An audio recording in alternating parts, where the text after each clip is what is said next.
The X-Zone radio and TV show is largely an opinion talk show. All opinions, comments, or statements of fact expressed by Rob McConnell's guests are strictly their own and are not to be construed as those of the X-Zone radio and TV show or in any manner endorsed by Rob McConnell, Relmar McConnell Media Company, Talkstar Radio Network, its affiliated stations, or employees.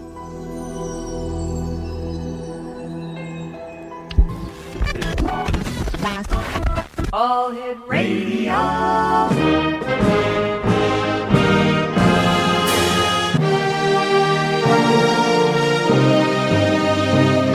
Welcome to the X Zone, a place where fact is fiction and fiction is reality. Now, here's your host, Rob McConnell.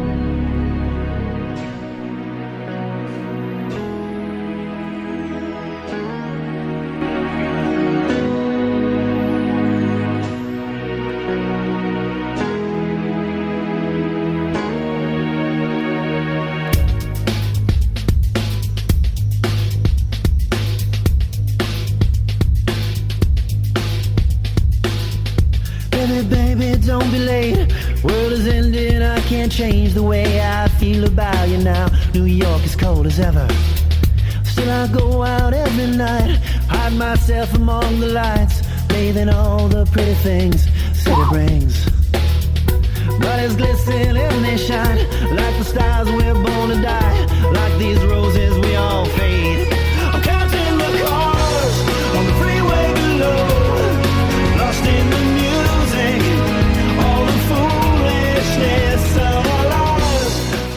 And welcome back to the X Zone, everyone. My name is Rob McConnell, coming to you from our studios in Hamilton, Ontario, Canada. Toll-free worldwide, 1-800-610-7035. Email xzone@xzoneradiotv.com. On MSN Messenger, xzoneradiotv@hotmail.com. And our website, www.xzoneradiotv.com. I have the following hurricane update on Hurricane Irene that the newsroom has asked me to pass to you, the members of the X-Zone Nation. Hurricane Irene continues to churn toward the U.S. East Coast, and all indications are that this storm will be, as President Obama said, historic. Here are some of the events that weather experts say could develop over the next 48 hours. Irene is bringing gusty winds, heavy rain, and dangerous surf to the South Carolina coast today. North Carolina will be pounded by Irene's force Friday night and Saturday. Irene will head north Sunday, hitting a large swath from Virginia to Maine. Major metro areas of Philadelphia, New York, and Boston should brace for possible widespread damage, including major flooding as Irene hits Sunday. The strongest of Irene's power will be to the east of its center. Widespread power outages are expected over a large section of the Northeast. New York's metro transit system will shut down X-Zone Nation at noon on Saturday, and East Coast travel will be severely disrupted starting tonight. Hundreds of flights and Amtrak trains have already been canceled. For more information, you can check out your local broadcast website. And in a time of emergency, according to the people of FEMA, tune your radio to a local radio station where local authorities will be able to give you instructions pertaining to Hurricane Irene. Once again, that is from the X-Zone Newsroom. My guest this hour, X-Zone Nation, is Scotty Roberts. We're going to be talking to Scotty about his new book that comes out in February, The Rise and Fall of the Nephilim, the untold story of fallen angels, giants on the earth, and their extraterrestrial origins. Scott is the founder and executive director of Intrepid Magazine, a journal dedicated to politics, science, and unexplained phenomena. And we're very happy to have Scott with us today. And Scott, welcome to the X-Zone.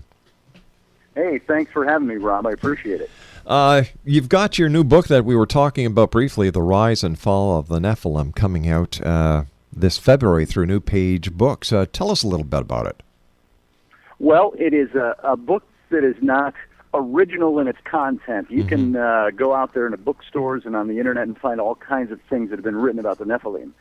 And this is just my take on it. I could have written a book that was a heavy-duty, reference material type of book, which I opted for, I could have written a book that had more opinion in it, that had more telling the tale of what it's about, mixed in with a lot of the resource material and reference material. There's some etymology of ancient Hebrew and words like that, and Sure. sort of dig into it a little deeper in that sense. But it's a book I think that will offer up reference and at the same time be enjoyable to read. Of course, I'm the author, so I'm going to say that. Sure. But I just finished writing the book this last week, and it went off to the publisher. And so it's slated for a January or February release. I've heard both from the publishers, so I'm not sure which is which. Scotty, stand by. You and I have to take a commercial break. We'll be back in 2 minutes. X-Zone Nation. Our guest this hour is... Are you ready for this? Because I know you're going to want to go to your bookstore and ask for his book when it comes out in February. Scott Allen Roberts is our guest. The name of his book is The Rise and Fall of the Nephilim. It is published by our good friends at New Page Books. Scott and I will be back on the other side of this commercial break in 2 minutes as we continue from our studios in Hamilton, Ontario, Canada on the Talkstar Radio Network, X-Zone Broadcast Network, UK High Definition Radio, Euro High Definition Radio, Star Cable, and our affiliates right around the world. We'll be back. Don't go away. I'm counting the cars on the freeway below, lost in the music, all the foolishness of our lives.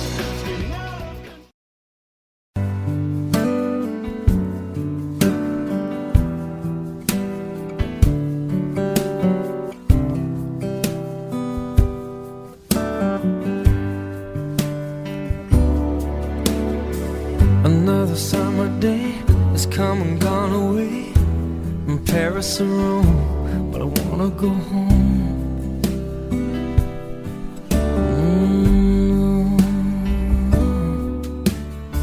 Maybe surrounded by a million people, I still feel all alone. Just wanna go home. Oh, I miss you, you know. And I've been keeping all the letters that I wrote to you, each one a line or two. I'm fine, baby, how are you? Well, I would send them, but I know that it's just not enough. My words were cold and flat, and you deserve more than that. Another aeroplane, another sunny place. I'm lucky, I know, but I wanna go home. I got to go home. Let me go home. X-Zone Nation, Scott Allen Roberts is our guest this hour. We're talking about a new book that he has written. It's going to be coming out in February of 2012, The Rise and Fall of the Nephilim. The untold story of fallen angels, giants on the earth, and their extraterrestrial origins. His website is intrepidmag.com.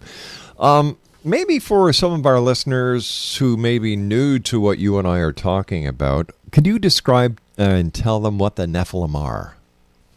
Sure. Now, most people living in the United States and Canada are in a Christianized type of nation, and in former years, most of us went to Sunday school, and we learned all those biblical stories that have become almost storybook stories. It's what they evolved to. Mm-hmm. And we all heard stories of Noah and the Ark. Of course, you know, God saying the wickedness of man, and he's going to destroy the earth and wipe it out with a flood, but Noah was the only righteous man left, and so he chooses Noah and all the animals and so on. Well, what is left out of that teaching, I went all the way through church as a kid. I went to Bible school. I went to seminary. I was in ministry. And in all of those years, never had any teaching about the preamble to the flood, which you find in Genesis chapter 6. And as I started looking into this, I found that every culture of the ancient world had its own version of this story, of a major flood that was brought on by the god or the gods that was in retaliation or in punishment for wickedness of some kind. And so when I started looking into this, it starts, and this is just quoting off the top of my head, I'm not reading it, so I'm paraphrasing a bit, but in Genesis chapter 6, it talks about, and the sons of God descended to the earth and intermingled with the daughters of humans and had children by them. They were known as the Nephilim.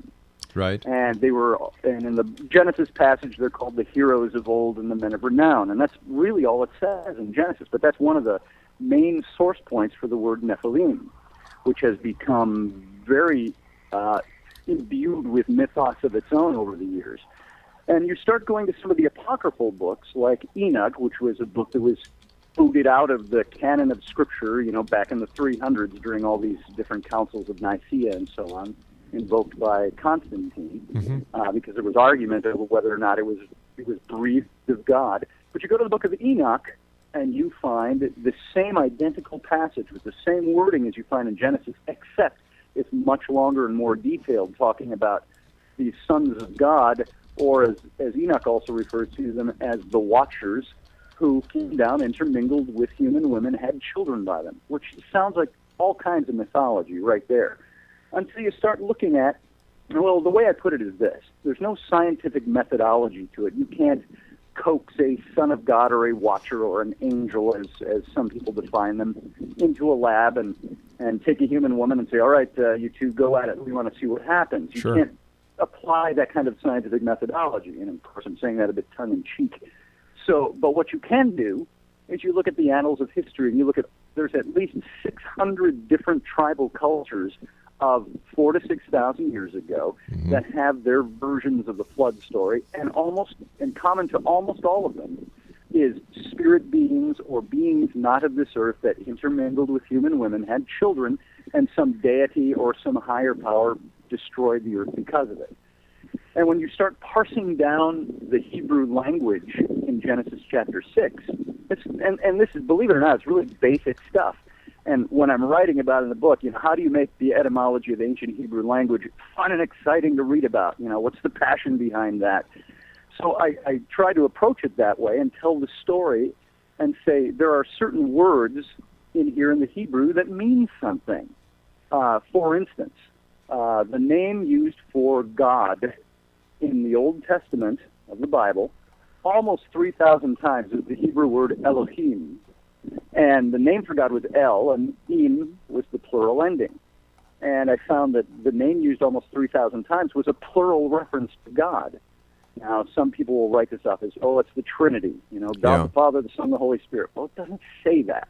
No, well, even in the book of Genesis, it said, and God said, "Let us make man in our image." Yeah. Now that's an English rendition of that, and that's the big problem we have when we read some of these scriptural stories in English, is that it's the people who translated those passages in some context transliterated words to give you the English Bible. Now, so what you've got is the word Elohim, which is gone, and it's kind of similar to the word deer. You can say, I see a deer standing in my front yard, or there is a herd of deer over there in that pasture. It can be used plurally or singularly, depending on the context of all the words around it. So, for instance, if you go to the book of Psalms in the Old Testament, Psalm 82, you'll find it says in the English, and God came to the divine council and said, you are gods, you are princes of heaven. When you read it in the Hebrew, it says this. It says, and Elohim, singular, stood in the midst of the Elohim, plural, and called them gods, Elohim, and princes of heaven, the bright shining ones. And this is, in the book, what I've found is that this divine council is not, God is not as monotheistic as we think it is in Judeo-Christian teaching, because God had this council of the gods, but he was the supreme. It was almost like Zeus, the Olympians, and things like that. And there is a lot of similarities to Greek mythology to Christianity. Oh, there is. You go to the book of Job. Chronologically, it's the oldest book written in the Old Testament. And it's pre-Judaism, pre-Hebrew, probably post-flood. And, you got to get out of your mind the storybook pictures of the flood and all the teachings we've had. There's so much evidence that a flood took place and so much writing about it. There's no question a flood took place. Whether or not it was universal or it was localized is the big question. But all these cultures speak of the flood. So the book of Job was written sometime between the end of the flood and before Moses. So in that time period. But it says in there's that passage at the beginning where it says, and God was in the courts of heaven meeting with the divine council of the other gods, and the Satan, it's got an article in front of his name, so it's a title, the Satan came and accused Job. And God says, well, do whatever you want to him, just don't take his life. It has that same exact picture of picturing Zeus with the Olympians, and they're playing chess or games with the lives of humans. So you can see where mythologies start to cross over and where one draws from the other. And of course, mythology is so much older than Christianity is. It is indeed. Yeah. I mean, you start getting, I only touch on this ever so lightly in my book, but if you start getting into the Indian, the Vedic, and you talk about the yugas, the 4 cycles, we're in the final cycle, and it says that every something like 8 million years, the universe destroys and recreates itself. And how many times have we been through this is the question. And you look at even writings like the fiction of J.R.R. Tolkien writing Lord of the Rings. He drew his material from all this kind of stuff, these ages of man, the ages of the elves, the ages of so on. This all comes out of that yuga cycle as a basis for his mythology that he created. Now, when we call these Nephilim giants, are we talking about their physical size, or are we talking about the amount of power and the knowledge that they had? There's a little bit of both. When the English Bible says, and there were giants on the earth in those days, that was a mistranslation of Nephilim. Nephilim comes from this word, the Hebrew word nephal, means to fall, to come down, to descend, to leave someplace. The im is that plural ending, just like on Elohim for God, making it plural. Nephalim is those who fell, those who came down, those who descended. And so what you've got with these characters are people that have come down to the earth, impregnated humans, which of course breeds in current day all the extraterrestrial type of mythology that goes. And I probably drifted way off your question because I can't remember what your question was. But this is something I also address in the book, is that there are trains of thought that label this as extraterrestrial. And I find that just like you have the Judeo-Christians or the conservative Christians that will gripe and complain about anybody who says anything like that or detracts from the Word of God, you've got the same thing from the ancient alien side of things, which a lot of them, as their leaping off point, I'm an atheist. I don't want to believe that it was God, so I have this. But the evidence for both sides is pretty extreme, and coming down and deciding which side of that coin you want to be on is, what you ultimately do with this story. Interesting. How long did it take you to write this book? Well, let's see. I started about 3+ years ago with an article that I wrote for Taps Para magazine on the Nephilim.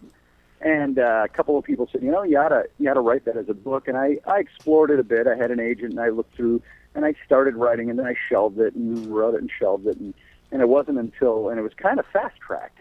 Marie D. Jones is a very good friend of mine. She's written several books for the New Page, and she brought me into her publisher there and said, you ought to take a look at Scotty's proposal. And that was March 17th of this year. I submitted a proposal, and by April 1st, I had a contract to write this book and try to have it done by the end of July. And it took me till almost the end of August. So I had a couple of extensions in there, but it's something I've been thinking about for years. Yeah. I've been lecturing on this for years, and I'd started writing it, but it wasn't until, you get the contract, and as I've said rather tongue-in-cheek, writing a book is much less daunting than finishing a book. All right, stand by, Scotty. You and I have to take our news break at the bottom of the hour. Exonation, Scotty Roberts is our guest. We're talking about his new book that is coming out, hopefully, February of 2012, The Rise and Fall of the Nephilim, the untold story of fallen angels, giants on earth, and their extraterrestrial origin. This is the X-Zone. I'm Rob McConnell. Don't go away. By a million people, I still feel all alone. Just wanna go home.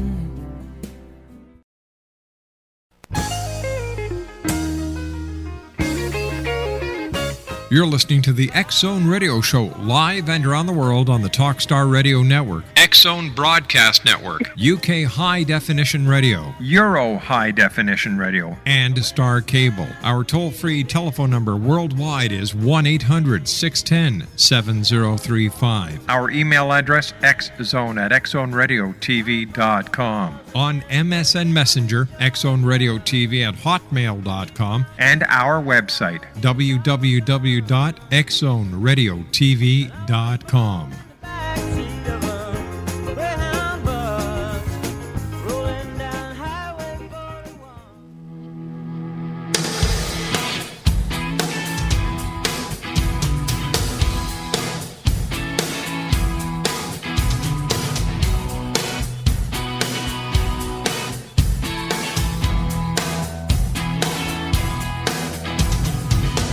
Walking by the roadside, I see my favorite in the morning.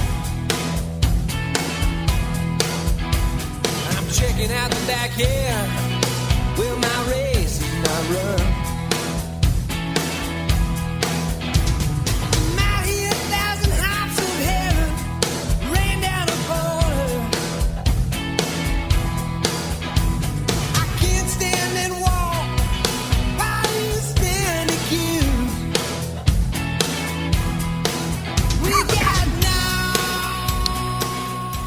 Welcome back to the X-Zone, everyone. Our special guest this hour is Scott Allen Roberts, www.intrepidmag.com. And we're talking about his new book that's coming out in February of next year by our friends at New Page Books. It's entitled The Rise and Fall of the Nephilim, The Untold Story of Fallen Angels, Giants on the Earth, I should say, and their extraterrestrial origins. Is this where the giant in David and Goliath actually comes in? Was he a Nephilim? That is what is said by most of your, say, your rabbinic school of scholars and your conservative Christian scholars.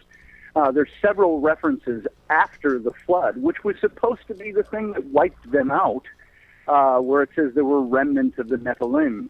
There was Goliath and his three brothers lived in Gath.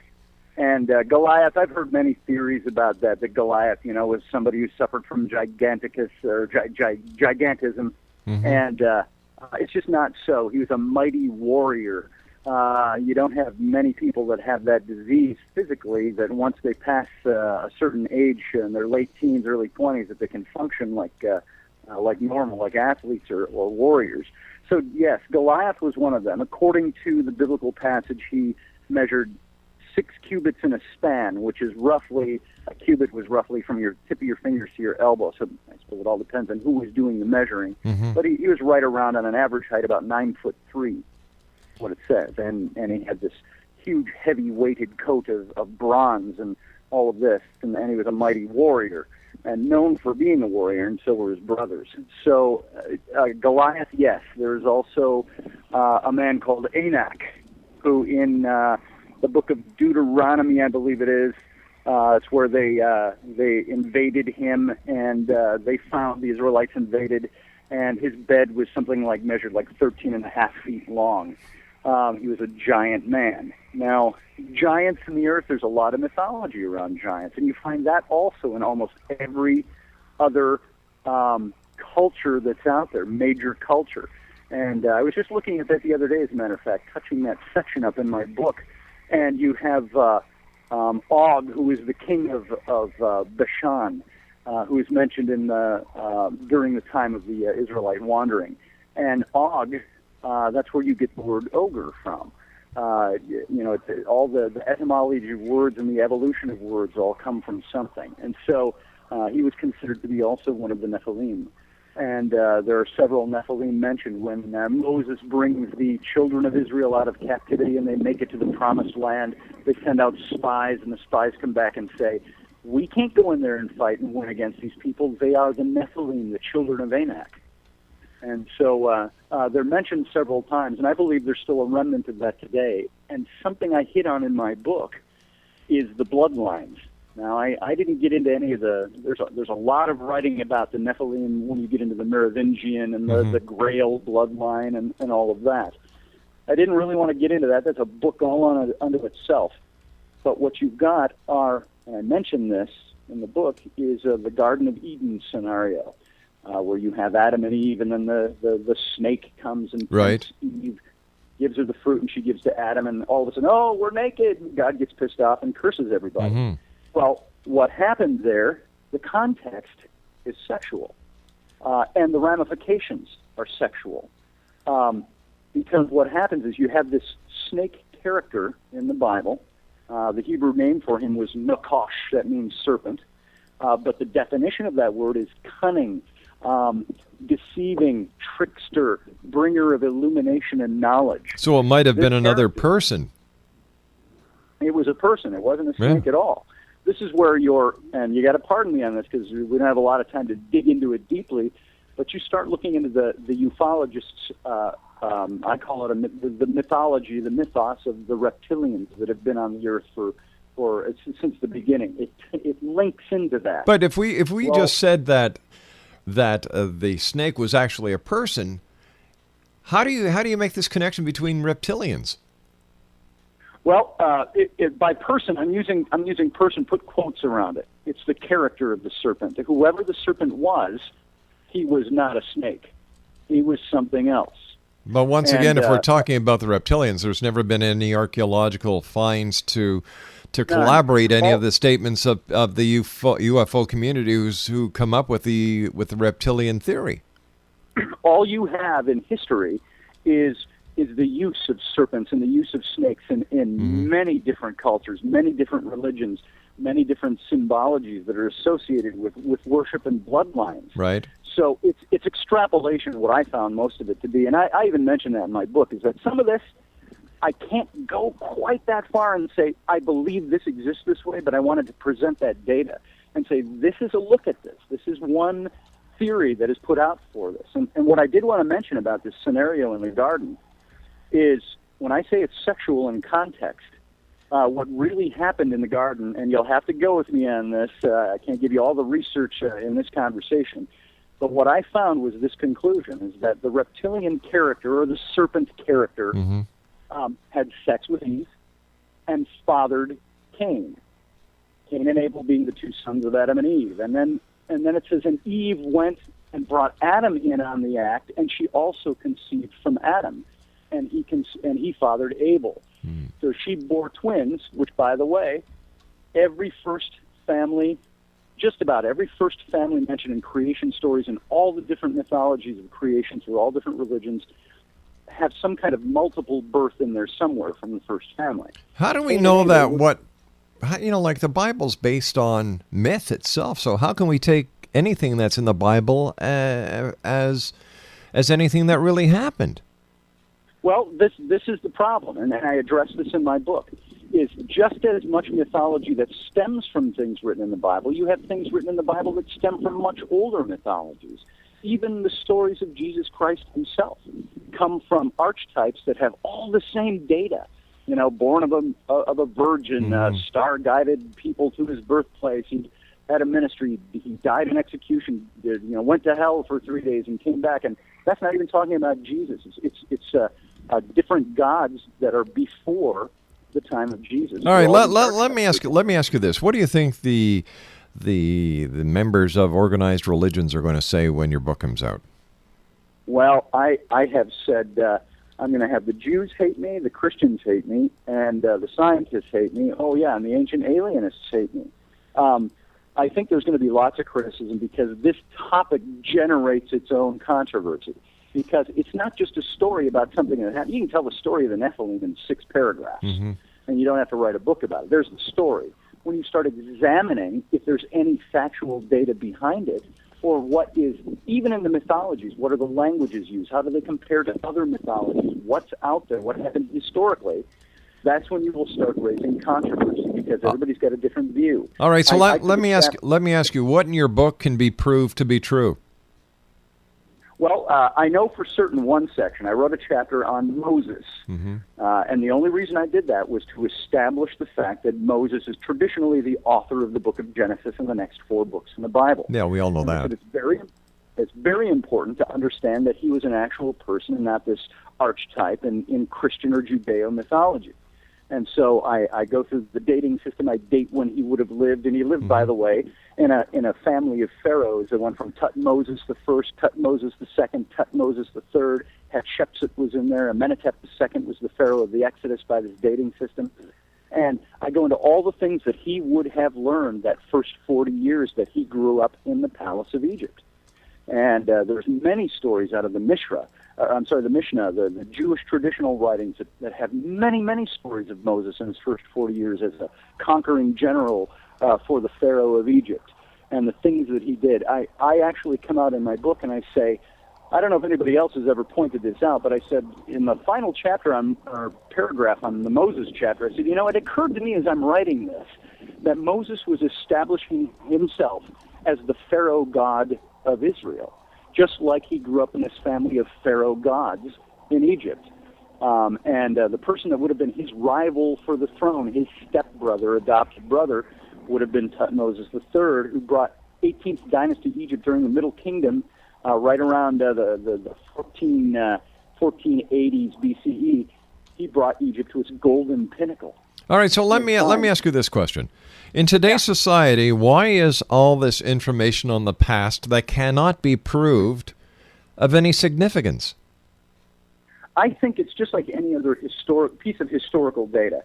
There's going to be history that is solid history that you want to learn from and know your history.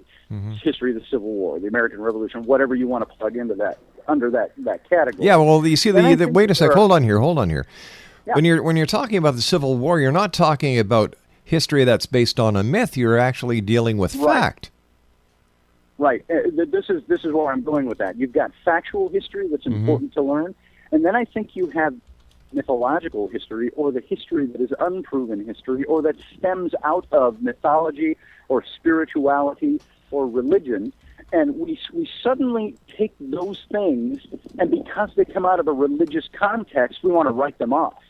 We want to say, those aren't as important. That's religion. That was in a religious book, a book of faith. Mm-hmm. But what if these things have something that's going on? What if there is a connection to the ancient alienists? What if there is a connection to things that are happening in politics today? But things that are happening around the world today? Like, if somebody believes in the Bible, no matter what your book says, they're not going to believe it. Well, that's right. And I actually said this is like being a Republican trying to convince a Democrat that his philosophies are wrong and his ideologies are wrong. You never get anywhere with it, for the most part. So what this book does, in a sense, I've come out of conservative Christianity. When I say I was in seminary, I was in a conservative fundamentalist Baptist seminary. I was a youth minister for many years. Okay. And I was in ministry, and I was just imbued in this stuff. This is the stuff I'm writing about here that made me sit back and say, wait a minute. I don't know where my faith is on this stuff anymore. I've drifted for many number of years. There's a good question. What was it that happened to you that made you question your faith? There had to be something that happened. I chalked it up originally, when I left the church, I chalked it up to methodologies, politics, and what I called extra-biblical teachings in the church. And I found it, I was very disillusioned with, aren't we supposed to be as ministers teaching the Word of God, the Bible, and yet we've got this whole grocery list of other things that we add to it because it's our interpretation. You can't go to movies. You can't listen to rock and roll music. This is when I was a kid in the 70s. We're burning, our youth group would burn their record albums because you're listening to Kiss or, they were knights in Satan's service. All rock music is wrong. So it's that kind of stuff as I started getting older where I said, wait a minute. God's not going to ask me after death if that's who I mean. He's not going to ask me if I was a Baptist. And those are the methodologies of that denomination that really drove me into looking into other things. And one of the first things I did find was this whole thing about the name of God, the Elohim, the plurality. It was one of the first things I had discovered in researching. I thought, why was I never taught this? Why is that omitted? And I think one of the problems I find with this kind of topic on the Nephilim is it's either avoided in organized religion because they either don't know enough about it, they don't know how to parse down the original languages, or it's a can of worms they don't want to open because it starts to open up the door to many other things that will start to question monotheism. It will start to question many other things. And all right. I always say in this. Okay, so I haven't thrown out the baby with the bathwater. All right, so let me just throw this at you, okay? Because we're running out of time very fast here. Has there ever been a skeleton of one of these giants found? No, there have been skeletons found in pictures, and there's not a single one of them. It's like finding a Bigfoot corpse. But yet you can find the skeletons of dinosaurs that roamed the earth way before these people. So how come with the giants, the Nephilim, as with Bigfoot, as with extraterrestrials, anything that is fringe, there's never any skeleton, there's never any proof? And that is the problem. There's not even proof that God exists. I believe that there are certain veils that are unpierceable. And I think if these Nephilim have anything to do at all with spirituality, with spirit beings, with these connections to the heavenly host and things like that, this is going to be the great difficulty. Is there's going to be things that you have to accept by almost, it takes almost as much faith to believe. When you take yourself out of the religious box, it takes as much faith to believe that these things existed as it does to not believe them. Well, it's easier to not believe because number one, there are not that many people when you take the population of the earth compared to the number of people who actually believe in the ET connection or the mythological connection to reality. Because, in the big scheme of things, in order for people to believe other than their own religious philosophical beliefs, you need to, remember that old commercial from Wendy's, "Where's the beef?" Yep.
Welcome back to the X Zone. I'd like to take this opportunity of thanking all our listeners around the world and our guests that have joined us tonight. To the program directors, thanks, guys, for making sure that our show from our satellite goes on to your stations around the world. And you know what? Without you, the members of the X Zone Nation, we just couldn't make it happen. Before we get back to our special guest of this hour, Scott Allen Roberts, don't forget the Body, Soul, Spirit Expo in Toronto, Mississauga, to be exact, at the International Center on February, 17, 18, 19. I'll be the Master of Ceremonies. For more information, www.body, Spirit, and Soul. Scott, first of all, thanks a lot for joining us. It's been a great hour. I really appreciate you taking time out of your busy schedule to join us here. Well, I appreciate your having me. Thanks a lot. Time is ticking fast. What would you like to leave our listeners with tonight? Well, I would say that these are all things just written to think about what is there. I bristle at the notion that there is nothing beyond what we can prove scientifically. Right. I think that's the epitome of arrogance.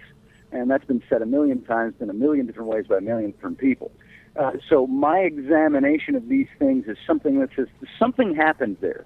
At the headwaters of every piece of mythology that exists, you've got a kernel of truth somewhere. And you mentioned Santa Claus. It's like digging out what was really the true story that started and launched the whole thing, and why is it so widespread? So when people read this book, that's what they're going to start questioning. It's going to create more questions than it does present answers. And that, I think, is a good thing. If people start questioning why they believe what they believe, and is there any veracity to the things that are written in mythologies, even widespread mythologies, across cultures, that's an important facet, that's an important factor that we all need to look at and ask our own questions. Thanks a million for joining us. Continued success, and let our listeners know what your website is. I will. It's intrepidmag.com. And as a matter of fact, that's my magazine. There's free download there. You can take a look at what we're all about and see the different authors that are there. Some of them you may have interviewed. There's quite a cadre of contributors to the magazine. Excellent. Right across the top of the page. All right. Thanks a lot for joining us. Continued success, and we look forward to the next time you're here with us in the X Zone. Thanks, Rob. I appreciate it. So long. Bye-bye now. All right, X Zone Nation. Wow, another week has gone by. I hope that everybody takes care and they're safe and sound as that hurricane is scheduled to wreak some chaos and damage across the United States. Our thoughts and our prayers will be with you. So until Monday night, as once again we cross the time-space continuum to this place that I call the X Zone, take care of yourself, and if you can help out your neighbor, why not? This is what we're, helping each other is what we really are all about as human beings. So once again, until Monday night, as we come across the time-space continuum to this place that we call the X Zone, from our home to yours, take care of each other and always, always keep your eyes to the sky and your heart to the light. Good night, everyone. Closing time. Turn all of the lights on over every board.